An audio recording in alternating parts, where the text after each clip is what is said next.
The Hindu manage 1955 में स्पिंडा relationship के बारे में करने जा रहे हैं। स्पिंडा रिलेशनशिप हमारी डेफिनेशन 3F में गिवन है। अब स्पिंडा होता है सेम थिंग। सेम थिंग किसको कहोगे? हमारे में सेम थिंग किसको माना गया है?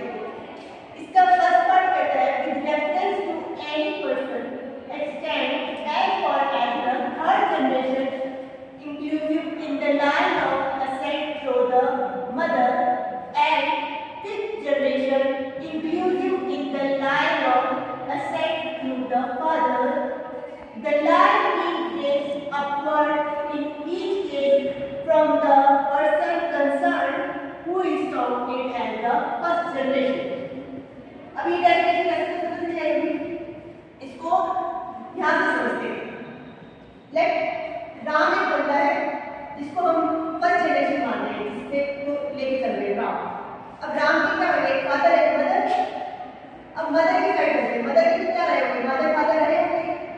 तो ये उसकी मदर की साइड से 3 जनरेशन, यानी राम को अगर हम फर्स्ट जनरेशन काउंट कर रहे हैं तो उसकी मदर फर्स्ट जनरेशन, मदर के मदर फादर सेकंड जनरेशन, तो ये टोटल हम जिसको फर्स्ट जनरेशन सेकंड और थर्ड, तो मदर की साइड से क्या पता है? 3 जनरेशन।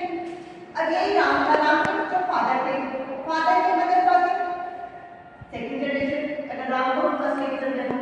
अब इस इन फादर में भी क्या रहे होंगे? मदर फादर रहे होंगे, वो क्या 4th जनरेशन। उनके भी क्या रहे होंगे? मदर फादर, वो क्या 5th जनरेशन।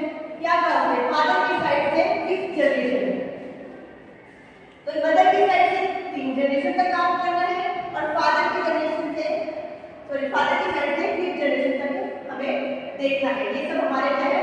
स्पिंडा के अंदर आते हैं। और इस डेफिनेशन को दोबारा देखो, क्या कह रहा है? With reference to any person extend as far third generation in the line of ascent from the mother, mother की साइड से 3 जनरेशन, फादर की साइड से 5th जनरेशन, लास्ट टाइम मेरा counted as the first generation.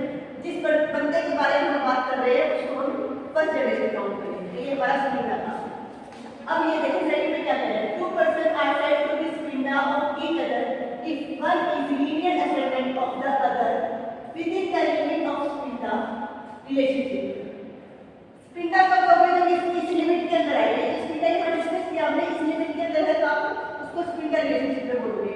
दूसरा, एक तो या तो ये हो या और if they have a common linear ascendant who is within the limit of the spinda relationship of each other, then या फिर उनका कोई common linear ascendant है। अब common कैसे? ये राम का एक बंदे की बात है, अब इसका भी हो सकता है भाई बहन राम, इसके ऊपर भी उनके भी भाई बहन होंगे, तो बहुत बड़ा रिलेशन निकल जाएगा। अब मानो ये लेके चलते एग्जाम्पल राम था, राम की मदर थी और फादर थे। मदर की साइड 3 जनरेशन चला था, मदर की भी क्या रहे? Mother father. लेकिन ये जो मदर थी उसका एक ब्रदर था, कहाँ पे? सेकंड जनरेशन में। यहाँ मदर थी, मदर का ब्रदर था, और यहाँ पे इन दोनों के कॉमन मदर फादर थे, ये 3rd जनरेशन में। अब तो ये ब्रदर था, इसकी एक डॉटर थी और एक सन था। तो ये जो राम है ये इस डॉटर के साथ शादी करना चाहता है, कर सकता है? स्पिंडा ने हमें यहाँ मैंने जब कहा कि जो स्पिंडा रिलेशनशिप है वो वॉइड है, अगर हम उसमें मैरिज करते हैं तो वो वॉइड है। तो ये राम क्या डॉटर से मैरिज कर सकता है? इसने कहा नहीं कर सकता, क्योंकि वो क्या स्पिंडा के अंदर, स्पिंडा के अंदर कैसे हुआ ये कि यहाँ पे कॉमन लीनियर एलिमेंट मिल गया।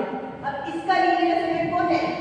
ये आ रहे ना कि 3rd तक काउंट करना था, ये मदर फादर आ रहे हैं, और इसका जो लिमिट है डॉटर का लीनियर एलिमेंट, तो इसमें भी ये आ रहे हैं, तो ये क्या हो गए? जो 3rd जनरेशन वाले दोनों कॉमन हो गए। कॉमन हो गए तो क्या हुआ? स्पिंडा के अंदर आ गया। स्पिंडा मतलब सेम थिंग के अंदर आ गए, सेम थिंग के अंदर आ